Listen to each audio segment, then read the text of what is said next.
Welcome to Red Sky Alliance WAPAC Labs Threat Brief. My name is Bill Schenkelberg, and I'll be your host today. Today we will be presenting our February 2020 Cyber Threat Brief. We have three topics that should last approximately 30 to 45 minutes. Our first topic will highlight our vessel impersonation reports, top 5 maritime threats, and our weekly maritime watch list. Jesse Burke has been researching ransomware for many years and will present on an interesting segment on ransomware. And then at the end, John will follow up with a brief on the Dinwod Malware. Before we begin today, let me take a moment to introduce our presenters.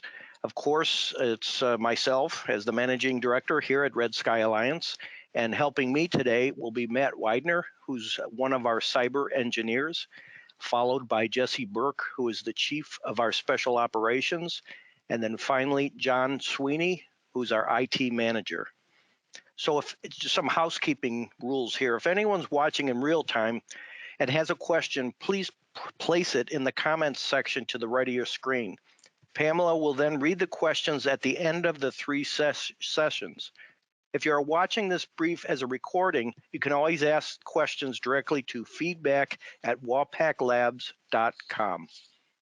We will begin with Matt and myself presenting on the continued cyber worries associated with merchant vessel and the associated transportation supply chain. 5 years ago, Red Sky Alliance collected, analyzed, and reported on a breach of the Danish Pilots Association, or Dan Pilot. Dan Pilot is a publicly owned Danish company who provides piloting service to ships passing between the Baltic Sea and the North Sea. This service is like air traffic controllers, but only on the water. This heavily traversed area is a primary route for the movement of oil and other goods between Russia, the Nordic countries, and the northern part of the European Union. If you look up on the slide there, that was a picture from 3 days ago, and you could see how busy those shipping channels are. And the Dan Pilot is kind of like the air traffic controllers for that area, only for ships. So in 2015, hackers compromised the Dan Pilot computers. At that time, we felt that the computers were likely targeted by Nigerian hackers who installed keyloggers on their network to collect Dan Pilot usernames and credentials. This information was shared with the Danish authorities, and we believe disastrous physical, financial, and cyber results were averted. But the fact that they were able to even compromise that system and gain entry in there could have been even at a level of a terrorist type attack, although it wasn't at the time, thank God. Roughly 90% of the world's commodities are transported by sea, with over 70% of those as container ships. And if you look at the top left picture, that's one of the large container ships, and you can see how many containers are on there and how many different commodities are shipped via the shipping containers. The 1950s saw a dramatic shift to this containerized shipping. From 1966, which was the first international transport of 236 containers, the industry grew to some container ships that now carry over 9,000 containers. The remainder of ships that are on the seas are for bulk products and tankers of sizes up to the capacity that hold 4 million barrels of oil, or about 170 million gallons of product. Shipping is the lifeblood of the global economy. Without shipping, international trade, the bulk transportation of raw materials, and the import-export of affordable goods and manufactured goods and food would simply not be possible. The seaborne trade continues to expand and brings benefits for customers across the world through competitive freight costs. Reason being is shipping by water is the cheapest form of transportation in all the different transportation modes. Thanks to the efficiencies of maritime shipping as a mode of transport and an increased economic easing, the prospects for the industry's future continue to grow even to this day, and in a strong direction.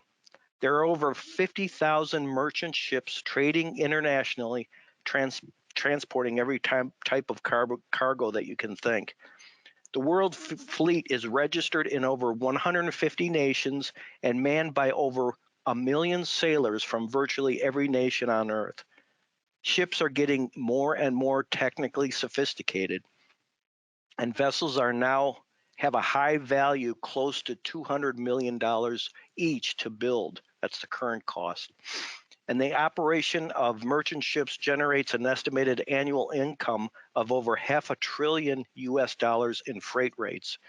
Attacks like the Maersk cyber incident can bring this rosy prospect to a complete halt. And in essence, in a portion of the shipping industry, it did 2 years ago. Then there is currently testing of automatic drone ships or unmanned ships, which now brings an even another dimension into the cyber aspect of maritime shipping. Next is the supply chain. Why is the supply chain so important? Maritime traffic is most likely the longest and cheapest part of the overall international supply chain. Though this brief is targeting the vessel operators and owners, the entire supply chain is at risk and definitely interconnected. The first circle is a crucial point, and that very first circle, which is a little bit hard to see, but that's where the product begins. And from where the product begins, that's where the shipping transit starts. So if a hacker was able to get in at that point, he could theoretically infect everyone along that supply chain. So that's a crucial point in the first step of this supply chain. The next vulnerable points are the ports themselves. And those are listed on this list here as stevedores, which I think is important because stevedores are the people that work in the ports. And a lot of times it's your insider threat that is the person that could be within a conspiracy to smuggle goods, bring terroristic type weapons in, or any type of other type contraband. About 15 years ago, I had the opportunity to work with the Royal Canadian Mounted Police, and they explained a past investigation of, in the Port of Montreal, which was back then kind of focused on physical security, but now it was the conspiracy consisted of the stevedores, the Teamsters Union, the local La Cosa Nostra, and the Hells Angels, all working in concert to smuggle actually narcotics through the port. Again, they were using fax communication at that time because of the technology, but now everything's computers, which gives the opportunity for hackers an even greater opportunity to try and get information and smuggle goods through the ports. So the ports are a real crucial point that we take a look at all the time. In addition to the ports, all the communication goes through the ports, all the transportation points go through the ports, and that's why it's a huge, valuable target there. We're still seeing that phishing campaigns is one of the biggest culprits to the maritime cyber attacks, which Matt's going to explain how we take a look at that. But I don't know if anyone saw the news from this morning. One of the stars from the Shark Tank show was actually phished recently, and it was through her real estate company. And the email was sent to her secretary, who ended up sending along over, they say, close to $400,000 of her money that was sent out.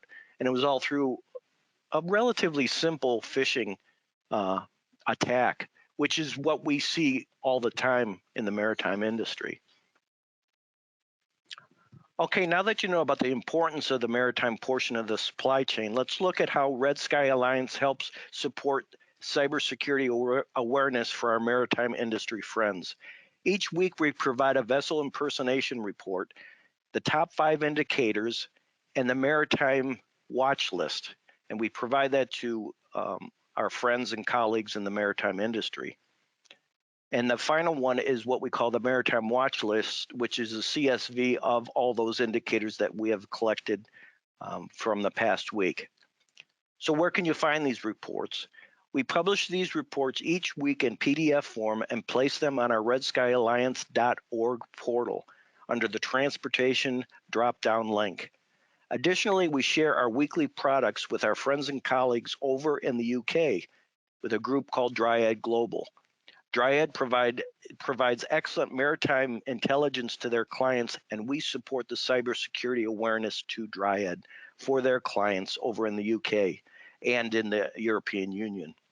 With that, I'll now pass the presentation over to Matt, who's going to fully explain each of these reports and how they can help you. It's all yours, Matt. Hello, everyone. I'm Matt Widener, a cyber engineer and analyst with Red Sky Alliance. I'm going to talk about the top 5 maritime watch lists first. It's prepared on a weekly basis and published toward the end of each week. Shown on this slide here is a sampling of the information that we include in that report, which I'm going to detail in just a few minutes. But first, I want to talk about how we produce the report. We monitor malicious email traffic through VirusTotal.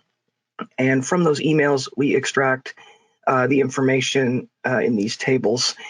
And then we use some custom software to produce trending metrics for that data over the past 7 days and publish them in these tables here.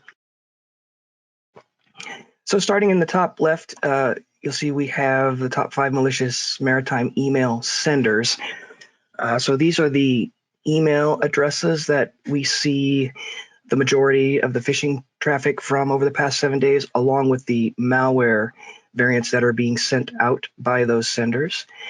In the bottom left, you'll see the subject lines along with the full sender field from those emails, along with the number of times that we saw them in our collection that week. In the top right, you'll see the sending IP address. And these are the IP addresses that the emails are being sent from, their geolocation information, along with the number of times that it appeared in our collection. And then in the bottom right, you'll see the sending domain. And these correspond to the mail servers, the domain names of the mail servers that are sending out those emails, along with the ISP that's hosting them and the number of times that we saw them in our collection. So as actionable intelligence, an organization could feed this information into their own email protection systems to watch for incoming email traffic from these malicious senders, IP addresses, and domains, as well as for messages that contain these subject lines to either block them or issue alerts to their staff. And lastly, it's possible to pivot on this information by feeding the subject lines or the email senders back into VirusTotal to find out if your chosen antivirus solution can defend against the identified malware threats. In addition to the top 5 trending data in the written report, we provide a CSV file with all of the technical indicators that we observed over the past 7 days that was covered by the report.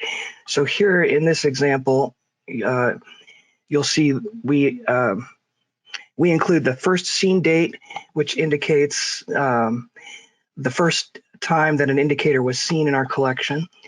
The indicator column there contains the technical indicator that we observed on that date, and then the indicator context column describes what kind of data is in the indicator field.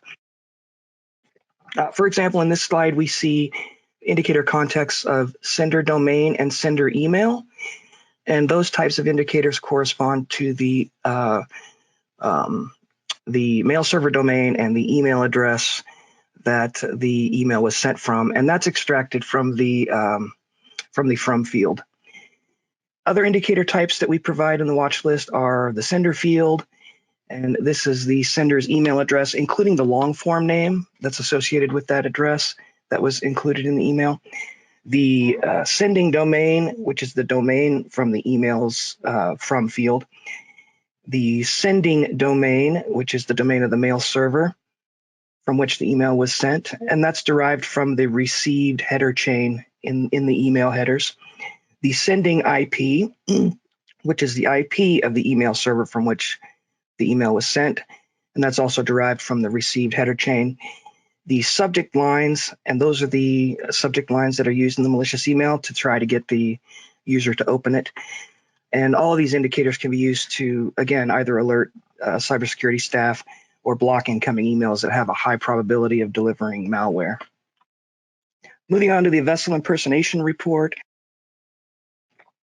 Here we focus on a strict subset of our malicious emails collection in which specific vessel names are mentioned in the email subject lines or in the message body. So the content of those malicious emails are then analyzed by a human to determine what vessel is being impersonated. We use marinetraffic.com for that information. Provides a lot of information on individual shipping vessels. In this example that you see here for Merck's Passion, for example. From this rich open data source, we can identify the vessel's nationality and details on the vessel's current position or destination. And sometimes the attackers can get this wrong in their malicious email. For example, the email may state that the vessel will soon be in Hong Kong and request cash to master services, when in reality, the vessel is currently on its way to Singapore. Other times, an attacker may use a vessel name that has been used in the past but is no longer assigned to that vessel. And then on rare occasions, we'll see a name used that is not assigned to any vessel, or at least one that we can't find in open sources. Or it belongs to some other maritime equipment, such as a navigation aid. So verifying those little details in those messages can go a long way toward determining if a message is legitimate or not. We also look at who is sending the malicious email and from the IP address that it's being sent, and those technical indicators can be used again to drive intrusion detection and prevention systems to alert or block incoming malicious emails. Even in cases where your chosen antivirus solution may not detect the attached malware. So those indicators can be very useful. We look at who's being targeted, what organizations the emails are being sent to. We often see different elements in the transportation supply chain being targeted with banking malware or credential stealing malware, ports, companies that contract with maritime cargo transporters, goods producers, and also companies that provide services to ships while in port. We report on what pretext is being used to entice the user to open the email. So some of the common pretexts that we see are cash to master requests or CTM requests, pro forma disbursement account requests or PDA requests, and questionnaire 88 requests or Q88 requests. We also look at the types of attachments that are used for delivery. Attackers will use malware-infected attachments that imitate legitimate maritime industry-specific forms to entice a user to open those attachments. For example, is it an Excel spreadsheet? Is it a Word document or a PDF? Is it an executable file masquerading as a PDF? Or is it one of those forms I mentioned before, a PDA form or a Q88 form? We look at what malware is being delivered and what that malware might do if it's triggered on the recipient's system. Is it ransomware? Is it credential stealing malware? Does it focus on banking credentials? Those are common things we see. We also look at if there are multiple emails using the same subject line but delivering different malware variants. We see that frequently as well. And lastly, the report maps sending and receiving IP addresses, as you see in the top left image there, to analyze geographic trends. So far this year, we have mainly seen Asian organizations being targeted with these vessel impersonation emails, and in countries such as Hong Kong, Singapore, China, and Japan. However, as you know, attackers can change their focus at any time. And should that happen, we believe this report may provide a leading indicator as to the TTPs that you might see. So what's the value here? Again, we believe this report provides actionable intelligence on adversary TTPs that an organization could use to strengthen their security posture. In the example table up on the right, taken from one of our vessel impersonation reports, we see attackers recently leveraging the coronavirus scare as a pretext to increase the probability of a recipient opening the malicious attachment. And so raising awareness of emerging tactics like this could make a difference between a successful attack and an unsuccessful one. And that's all I have on this topic for today. Bill, I'll hand it back to you. Great. Thanks, Matt. That was a really good explanation of what we can provide to our current clients and any future clients. I think the big thing here is being proactive. You know, this information can be offered back to our clients or prospective clients in a proactive fashion to prevent these attacks from getting into their system. Because once you get something into your system, I don't want to say it's too late, but it's kind of too late. We want to try and prevent that and stop that before it happens. And I think the other point to bring up too is the human element of this analysis. We could provide that also. You know, you can get the raw data, but deciphering that raw data and connecting it to the vessels themselves, and then providing that product is we think a very valuable service. So with that, thanks again, Matt, and we hope you enjoyed that segment. And I'm going to pass it over now to Jesse Burke, who's been doing a lot of work and a lot of research on ransomware, and he's going to give a brief on that. So take it away, Jesse. So good afternoon, everybody. First, I'd like to state a few important facts regarding this presentation before beginning. To honor the Computer Fraud and Abuse Act, CFAA, any live URL which could be used to contact malware sellers have been removed or censored. Any links displayed are old and no longer operating. And second, there's a lot of screenshotted material from Russian underground forums, which has been translated via Google Translate. So the English may not always read correctly. Thank you all for attending, and let's begin. So ransomware is a malicious piece of software designed to prevent a user from accessing files on a system without paying ransom. And ransomware is effective because it often disrupts business operations and often costs a business more money than the ransom is for. So, for example, a recent January 2020 ransomware attack against the New Orleans city government cost the city over $7 million. And the city carried cybersecurity insurance, and they got $3 million back, which probably indicates that they're underinsured.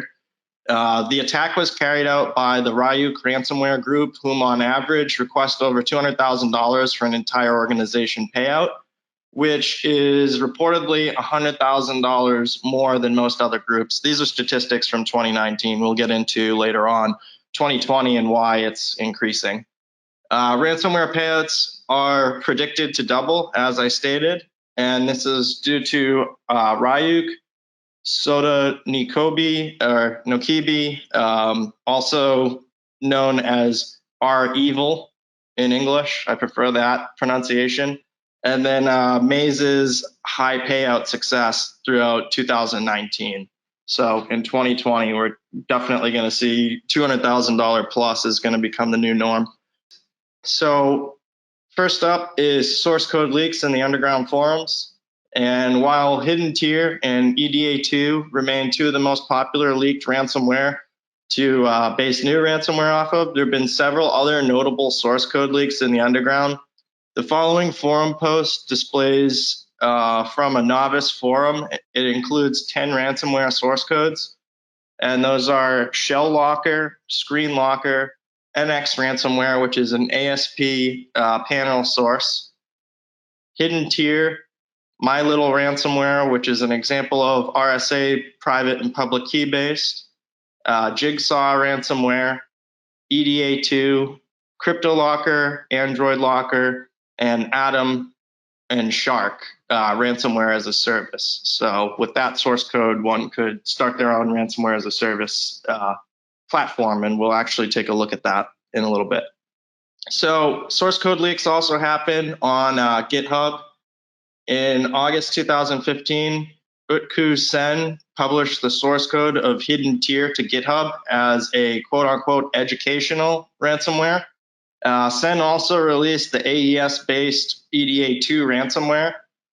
And an example of some projects based on his educational ransomware include Cowtier ransomware, which is based on Hidden Tier, and it uses the file cowtalk.exe and includes the cow talk icon.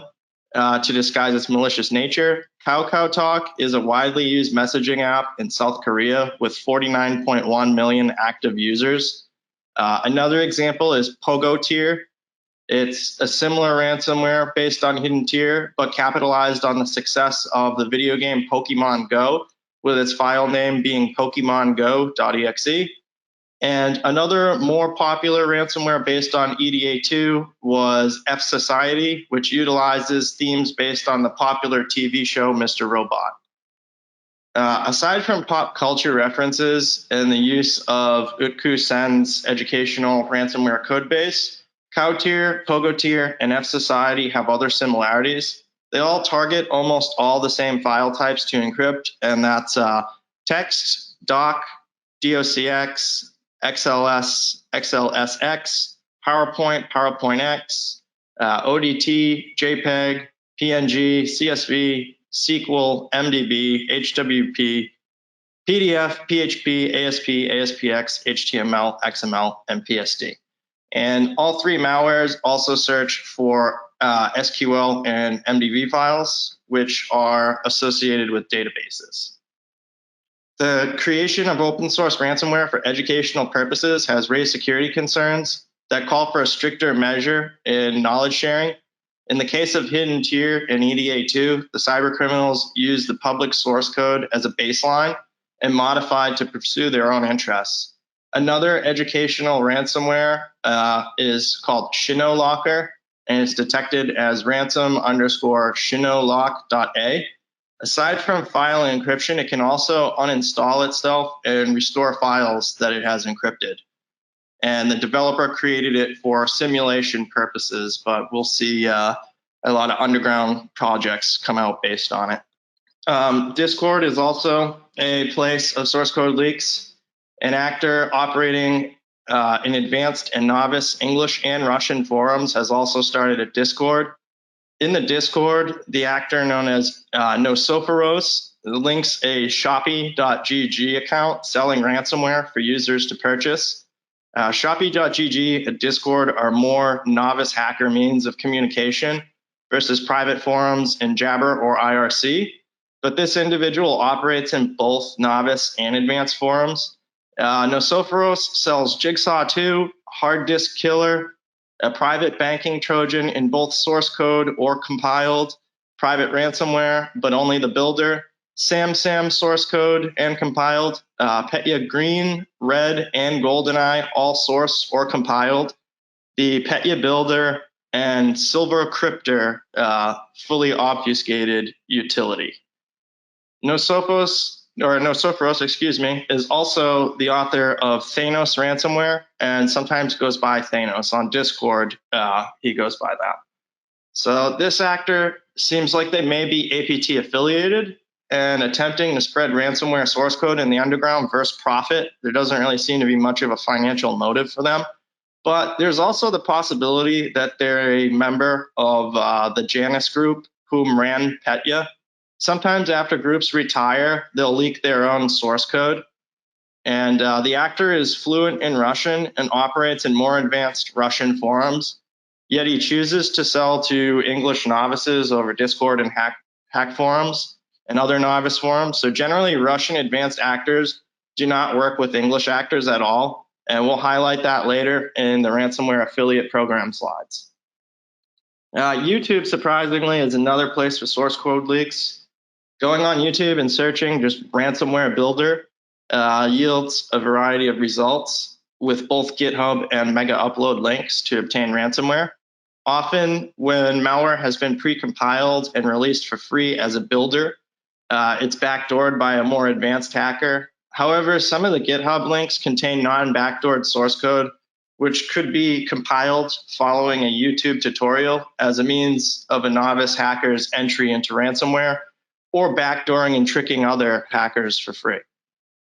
So ransomware as a service platforms are a little bit more advanced, and they're much more common amongst English speakers in the underground. Russian entry into ransomware is usually first through cracked or leaked ransomware source code and builders before moving into private affiliate programs, which will again be detailed later. But ransomware as a service platforms allow a non-technical user to configure different parameters like a C2 or a mutex through a web interface and deploy ransomware. A small percentage of each ransom, which varies from service to service, is paid to the administrators of the service. Pictured is Janus Cybercrime's Petya and Misha ransomware, and Satan ransomware, which has rebranded recently as 5SS5C ransomware. Pictured left is Satan ransomware's builder web form on Tor. This Tor onion and service are no longer online. And pictured bottom center, we have Shark or Adam, it goes by either ransomware, and was previously mentioned in the leaked source code slide. This ransomware leaked source code allows one to easily make their own ransomware as a service with user and administrator web panels on a Tor onion. And on the right top center is Princess ransomware as a service, which is now purely a Russian affiliate program after receiving media attention and a decryptor being released, forcing the developer to rewrite a large majority of their code while they were at risk of losing their customers to other services. And I believe they did lose a large amount of their customer base, which is why they focused solely on affiliate in Russian and ceased operations in English. Ranyan is one of the longest running ransomware as a service platforms on the Tor network. Ranyan is used by more English users than Russians, and Dracos is a newer platform. It was found by crawling the Tor network for Raas Platforms, and there has not been any underground advertising for Dracos in the Russian underground, only the English novice forums indicating this is a novice piece of ransomware. And it's likely just the Shark Atom source code leak, basically rethemed with different graphics. Some antiviruses have made remarks regarding payouts of affiliate programs versus leaked ransomware success rates, but without realizing leaked source means less skilled and often less organized. Whereas an affiliate program, there's an individual who's in an organization. Not issuing payout from Gand Crab, for example, would result in that individual being kicked off the team. So many affiliate programs always unlock, and that is why in their ransom, they state their name in attempts to establish payout trust and credibility. All the ones pictured here we'll briefly go over, and with the exception of Ryuk and Maze, because these two are private and not openly advertised, all the pictured groups are easily located in advanced Russian underground. Affiliate ransomware programs operate like a team, and they're composed of several members. Payout terms and conditions vary from program to program, and there are also partner programs which sometimes get mislabeled as affiliate programs. So a prolific example of a partner program, Gand Crab, they have a very good partner and program. They also do a Raas model, which many model their services like now in the hopes of one day cashing out almost $200 million annually like Gand Crab. Of the $2 billion Gand Crab stole, their team members profited $150 million a year. Other affiliate programs have chosen the affiliate model where there are limited spots on a team that operate the private malware, and one must make an application for a spot and then perform on a probationary period. The programs all strive for the following. They want the payload written in Windows native API with no third-party dependencies using C, C++, or C#. No targeting of the Commonwealth of Independent States, or CIS, aka former Soviet Union members. And they note that you need to always restore the customer's files when they have paid for decryption to ensure good reviews. And many of the Russian ransomware groups explicitly state that they will not work with English-speaking users. When an actor does not decrypt files after payment, it's because they're using a leaked or cracked or open source ransomware and not operating as part of a team. The more fear of a team the general population has, the easier it is for the team to get paid, which means a faster retirement, which is what these guys are after.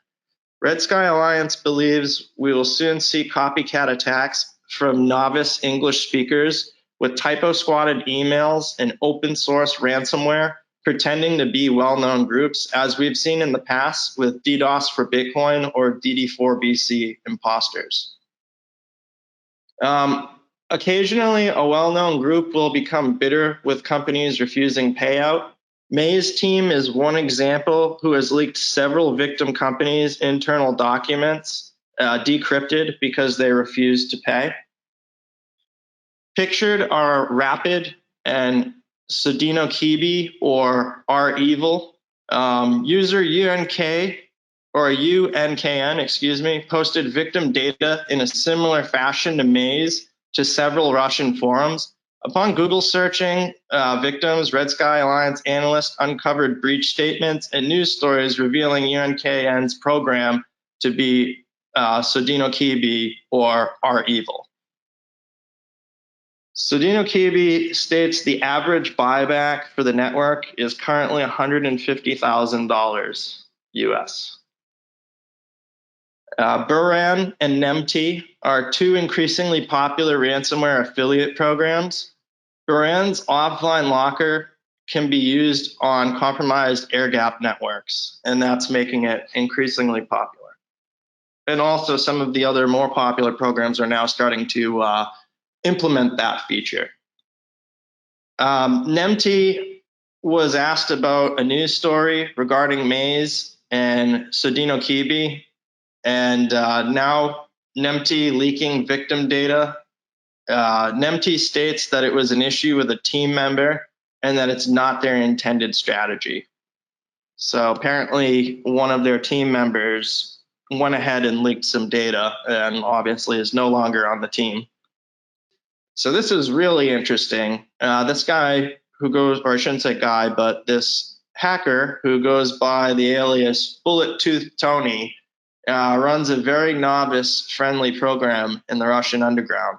His affiliate program teaches Russian-speaking novices ransomware, and he even holds conference calls for novices to ask more advanced members questions regularly. Bullet Tooth Tony and his group exercise good OPSEC, so it's currently unknown which ransomware they are operating or who their victims are. We're going to continue to monitor because generally we can find it, and despite being very accessible and novice friendly, this individual we can't seem to track back. And so in the screenshots here, a couple of key points is they say that capable students are gave a customized server with Metasploit. So they teach Metasploit and Cobalt Strike, which makes me think that they could be one of the Fin groups, Fin 7 or Fin 6. We're going to dig more on that, though. Nothing confirmed yet. So for the conclusion and correcting perception, on this slide, these are all memes that I found while Google image searching ransomware memes, which I find to be very English ransomware centric and not taking into consideration TTPs or Russian affiliate groups outlined in today's presentation. And ransomware is evolving and becoming more sophisticated. The English underground appears to be behind the Russian underground and currently heavily utilizes ransomware as a service and source code leaks. They've not yet established groups and affiliate programs to really do some big game hunting and get $150,000, $200,000 payouts. Many of the Russian affiliate programs do not allow English users, so it'll take a bilingual user to attempt to adopt many of the Russian affiliate TTPs to the English underground. And also, even with backups now, actors are studying the network and learning how long it takes to be replicated into the backups. I believe backups are a good mitigation, but you're not going to stop a group manually operating for a big game payout. Maybe a random, malicious actor that instantly drops a crypto locker or a Raas payload from a spear phishing email. And that seems to honestly right now be the level of operation that English ransomware actors are operating at. It's almost more common in the English underground if they are able to get admin credentials to just sell access to that company versus attempt to ransom them for a large payout. And often, too, the selling of the admin credentials or domain controller is under $100,000. So they're missing out on some money, and eventually they'll see this and want to replicate how the Russians are operating in the underground. And finally, the actor Nosophoros and Thanos appears to be attempting to bring some Russian TTPs and source code into the English underground already. And eventually these TTPs will be adapted by ambitious English-speaking hackers, just like the Russian hackers who all want to retire like GandCrab and Server. Red Sky Alliance tracks the different ransomware groups and develops custom signatures to detect their activities. Thank you. That's all I have today. Hey, great presentation as always, Jesse. I have a quick question. Is ransomware on the rise, like currently, or as far as an attack method or the results rather?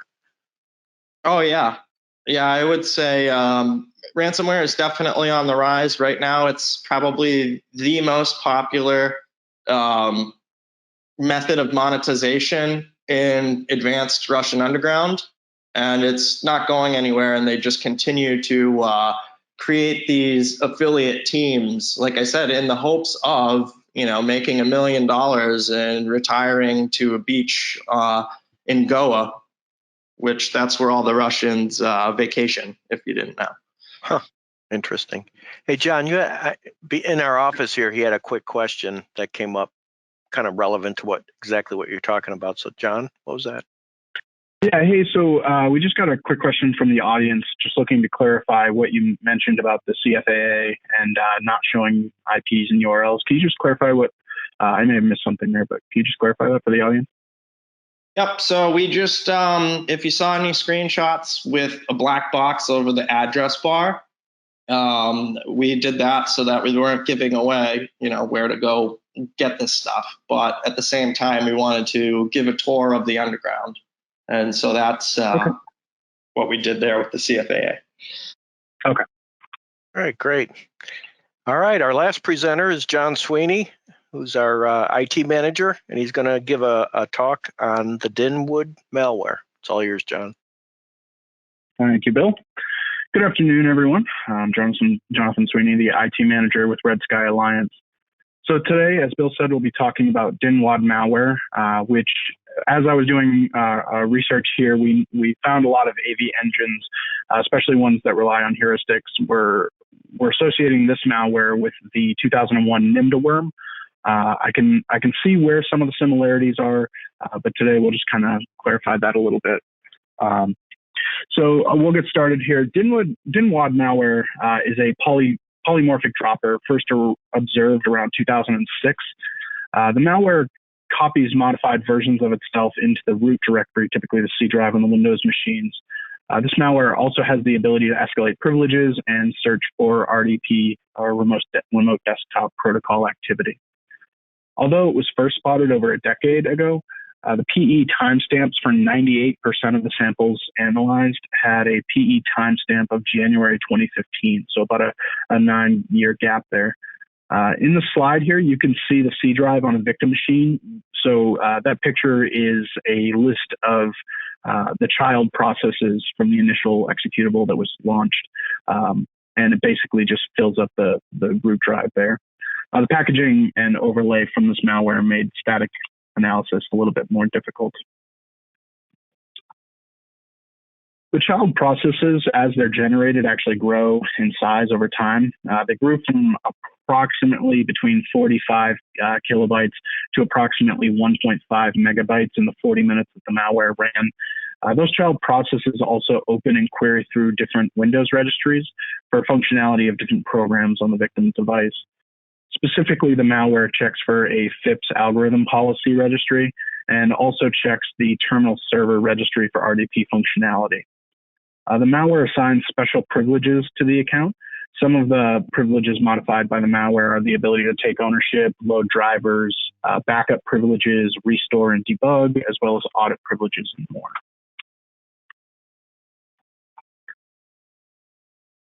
On the left, you can see an image of the system resources before the malware was activated. On the right is that same device shortly after the malware, the Dinwod malware was activated. As you can see, there's a significant spike in CPU usage, disk activity, and RAM usage.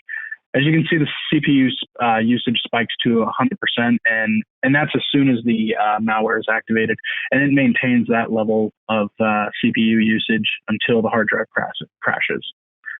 Deactivation of this malware on a victim device would be pretty apparent, as the user would lose significant, if not all, functionality while the child processes are being created. It's very apparent that the malware is activated in the background.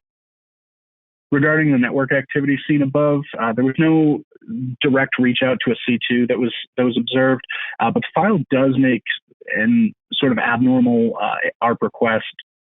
It attempts to find devices on a specific local area network at 192.168.240.0/24. So that was definitely something that the malware was searching across the network for. And that's, as you can see, there's a little blip in the network activity there on the right.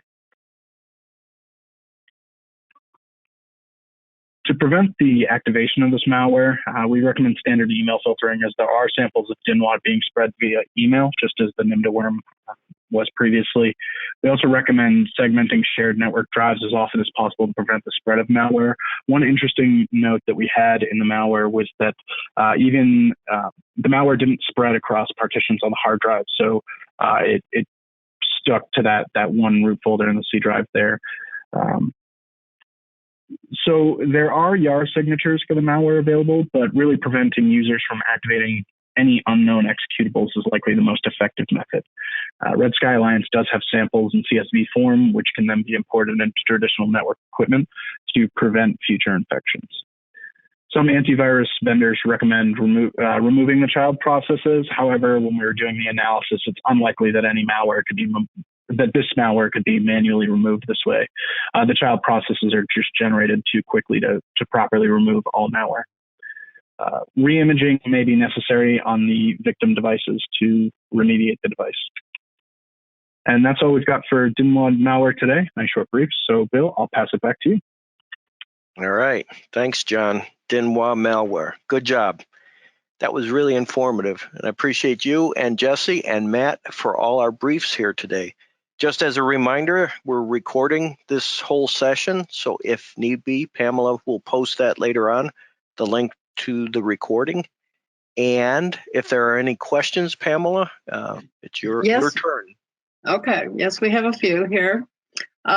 Bill, here, I've got a couple for you. What is considered worse, a cyber attack on a ship or a port facility? I think that through our research, we've seen, and I highlighted that a little bit, or I tried to, that the port facilities, in essence, are the communication and transportation link within the whole supply chain.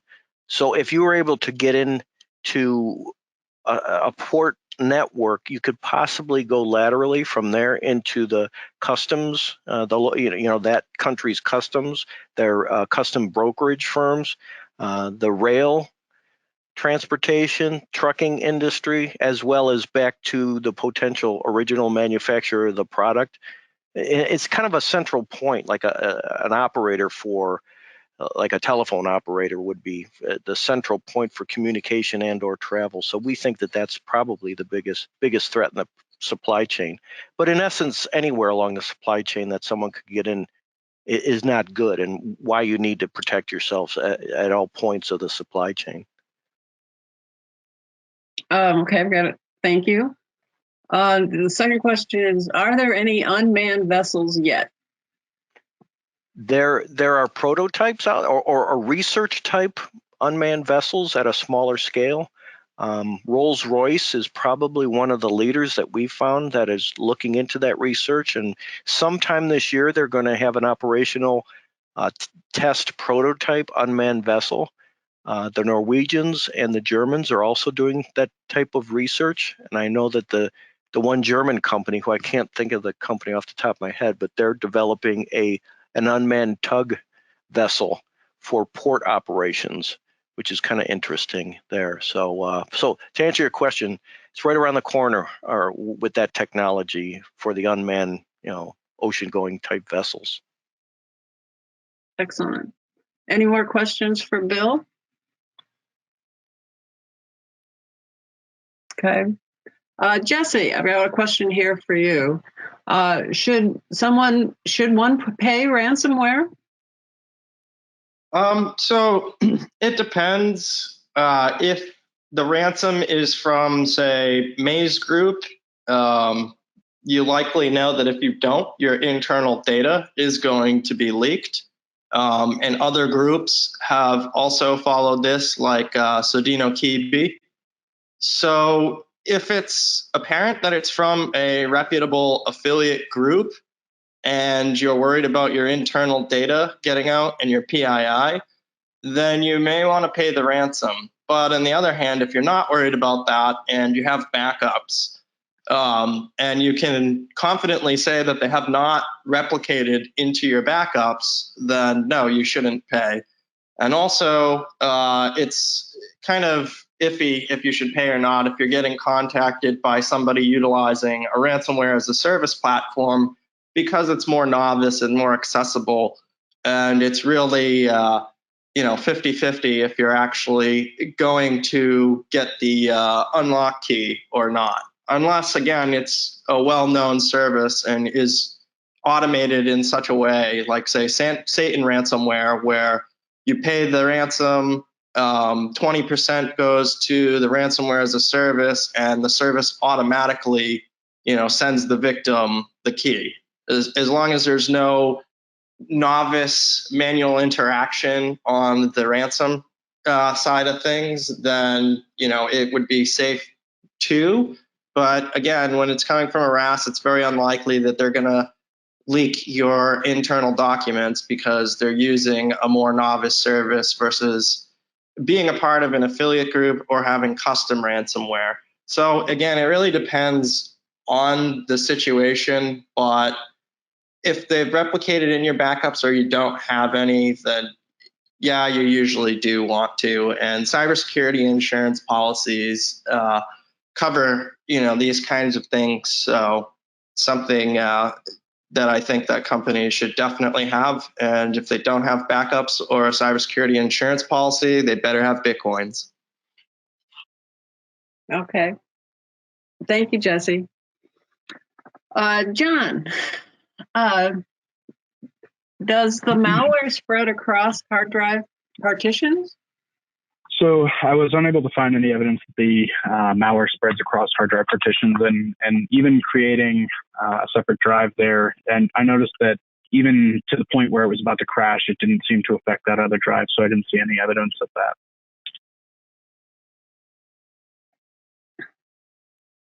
Okay. Bill, back to you. All right. Thanks, Pamela. Thanks for handling the questions there. Before we end our session threat brief here today, Jim McKee would like to say a few words. Good afternoon. I'm going to keep this brief. I'm always happy to hear that our viewers and listeners have questions because it helps us. I'm going to make this brief as I always do, but I want to tell you a little bit about one of our recent news releases. We've announced a sales and marketing partnership with Cysurance. Cysurance is specializing in online delivery of cyber insurance, and we've made a partnership with them, and they're going to be bundling our Red X-ray product with their cyber insurance. And then on our side, we're going to be offering the bundle of Cysurance's cyber insurance with our Red X-ray family of services. So we're really excited about this because Cysurance sells their cyber insurance in the USA, Canada, Europe, and Australia, New Zealand. So that means there are going to be a lot of people using Red X-ray from around the world. So I papered the LinkedIn and other places with the news release. If you go to my profile, you can scroll down and see it. Other thing I want to mention is I appreciate all of you coming to our presentations. I want to make sure that all of you have registered at our redskyalliance.org website, which is free. And a lot of the things that our team discusses reports are posted there, in addition to some blacklists and, IPs and domains. And we also have our threat recon service, which is a malware and bot investigation service, and that's also free. And, please visit these sites, refer them to your friends and coworkers, and, invite people to these presentations. Our team puts a lot of work in these things, and they are available for viewing later. And we do know that a couple hundred people look at these things, as they are posted. But I think they're even better if you can watch them in person and ask some questions. So I'm just going to say thank you for joining us today. We've hit 57 minutes, and that's too long. So have a great day. And if you need any of our team members, you know how to reach us. Thank you very much. Goodbye. Thanks, Jim. And thank everyone here for attending today's presentation. I hope the briefs were of interest and helpful in your cybersecurity endeavors. Hope to see you all next month. Take care.